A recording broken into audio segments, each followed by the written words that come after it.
Original tire size ya Toyota Crown huwa inakuja na width hapa ya 225 40 R18. Sasa mimi nilifunga 235 45 R18.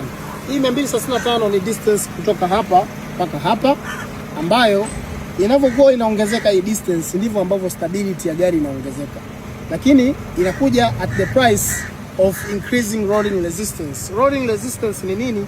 Kwamba tairi inavyokuwa ina roll, inavyokuwa inazunguka, kuna force nyingine inayoppose ile tairi kuzunguka, kwa sababu unakuwa unaongeza traction, kwa ndivyo ambavyo resistance ya kuroll ile tairi inaongezeka. Kwa hiyo consumption ya mafuta itaongezeka kidogo kwenye papers kwa sababu ya kuongeza width ya tairi yako.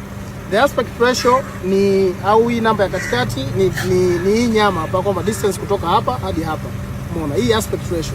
Sasa hii ni kwa ajili ya kuangalia kwamba unataka gari yako iwe na comfortability kiasi gani.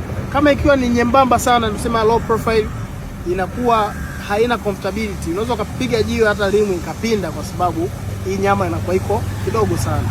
Lakini kwa mimi nimeamua kutumia 45 kwa sababu comfort inakuwa naipata vizuri. Umeona? Size hii hapa ni diameter ya rim ambayo ni size 18.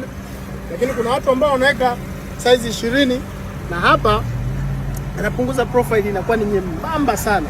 Umeona? Sasa madhara yake ni nini? Comfortability tu itaondoka, na pia unaongeza riski kwamba ukitokea umepiga jiwe, rimu ile ambayo haina nyama ni nene, ina uwezekano mkubwa sana wa kupinda.